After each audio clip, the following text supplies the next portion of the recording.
વિકાસના મોટા મોટા દાવાઓ વચ્ચે ગ્રાઉન્ડ ઝીરો પર હકીકત કંઈક અલગ જ જોવા મળી રહી છે.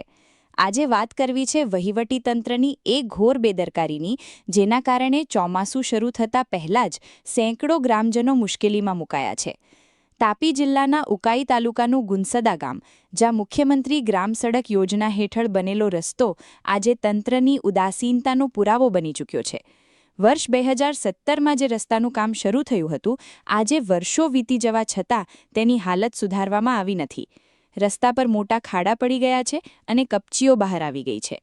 વાત માત્ર રસ્તાની નથી, પણ આસપાસના ફળિયાઓને જોડતા 45 વર્ષ જૂના એક કોઝવેની છે, જે દર ચોમાસે પાણીમાં ગરકાવ થઈ જાય છે.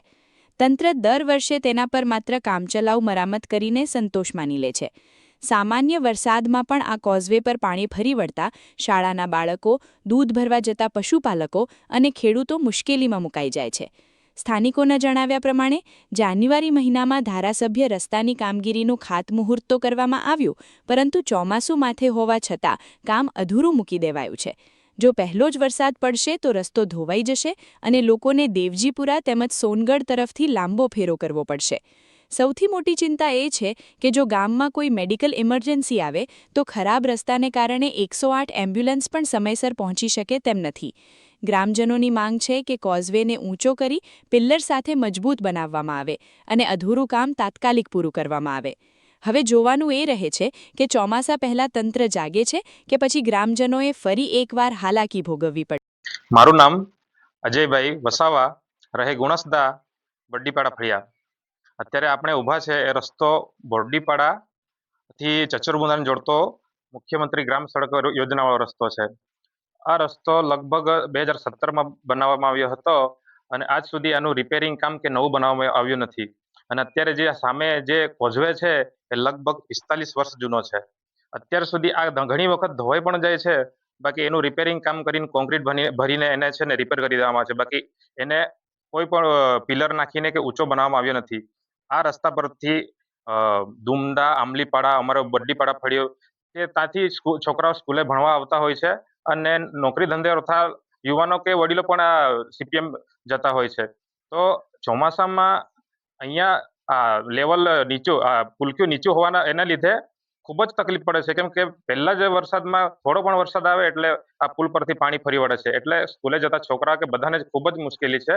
અને ખેતર જતા કે ઘાસચારો લેવા જતા કે ડાંગર ભરી જતા કે શેરડી ભરી જતા બધાને ખૂબ જ તકલીફ, ખેતીવાડીમાં ખૂબ તકલીફ છે. એટલે અમારી માંગ એવી છે કે આ કોઝવેને ઊંચો પિલર નાખીને બનાવવામાં આવી એવી માંગ છે અમારી. મારું નામ ગામિત શિલેષભાઈ ગુલાબભાઈ, ગામ ગુણસદા, રહે બંગલી ફળિયું. અત્યારે અમે જે ઊભા છે તે કોઝવે ગુણસદા બરડીપાડા ફળિયાથી ચચરબુંદાને જોડતો મેઇન રસ્તો છે. આ જે રસ્તો છે તે મુખ્યમંત્રી સડક યોજના આધારિત બનાવવામાં આવેલો છે. છેલ્લા 15 વર્ષથી આ જે પુલિયું છે તે તૂટીને નવરું થઈ ગયેલું છે. પહેલા જ વરસાદે આખું ધોવાણ થઈ જતું છે. તમને એવી આશા છે કે આ કોઝવે જલ્દીથી જલ્દી બનાવીને રિપેર કરી આપવામાં આવે. આ રસ્તા પર જે વિદ્યાર્થીઓ સ્કૂલે જતા છે, નોકરી ધંધે જતા છે, બહુ તકલીફ પડતી છે. 108 આવતી નથી અહીંયા. તો નવા ચૂંટાયેલા સભ્યોથી તમને શું આશા છે? અમને આશા એવી છે કે આની રજૂઆત ઉપર સુધી કરે ને અમને જલ્દી આનું નિરાકરણ કઈ લાવી આપે એવી. અજય વસાવા, રહે ગુણસદા. અત્યારે જે આપણે ઊભા છે એ કોઝવે ગુણસદા આશ્રમ ફળિયાથી ઉકાઈ રોડને જોડતો રસ્તા પર આવેલ છે. પહેલા તો આ રસ્તો અને આ કોઝવે ગ્રામ પંચાયત ગુણસદામાં આવતો હતો. અત્યારે જાન્યુઆરી મહિનામાં આ રસ્તાનું ખાતમુહૂર્ત આપણા ધારાસભ્ય કરી ગયા છે અને રસ્તાની કામગીરી હાલ ચાલુ છે. બાકી અત્યારે અમારે કહેવાનો આ થાય છે કે આ રસ્તાની કામગીરી અત્યારે બંધ થઈ ગઈ છે, કેમ કે જાન્યુઆરી મહિનાથી કામગીરી ચાલુ હતી અને અત્યારે આ કામગીરી આજ સુધી પૂર્ણ કરી નથી, વચ્ચે બંધ કરી દીધી છે. અત્યારે ચોમાસું આવવાની તૈયારી છે અને આ રસ્તા પર આ કોઝવે તૂટી ગયો છે. તો પહેલા પાણીએ આ રસ્તો ધોવાઈ જેવી પરિસ્થિતિ છે. અમે ગ્રામસભામાં પણ રજૂઆત કરી હતી અને એના પછી અહીંયા જે જીએસપી નાખીને આ ભરી દેવામાં આવ્યું છે. તો આ પહેલા પાણીએ ધોવાઈ જશે. અહીંથી પણ છોકરાઓ સ્કૂલે જાય છે, દૂધ ડેરીએ જાય છે, ખેતીવાડી અર્થે જાય છે, નોકરી ધંધા અર્થે જાય છે, તો બધાને ખૂબ જ તકલીફ પડવાની છે. પહેલા પાણીએ આ કોઝવે ધોવાઈ જશે તો લોકોએ દેવજીપુરા સોનગઢ ફરીને સીપીએમ કે દૂધ ડેરીએ જવું પડે એવી પરિસ્થિતિ હાલમાં થવાની છે.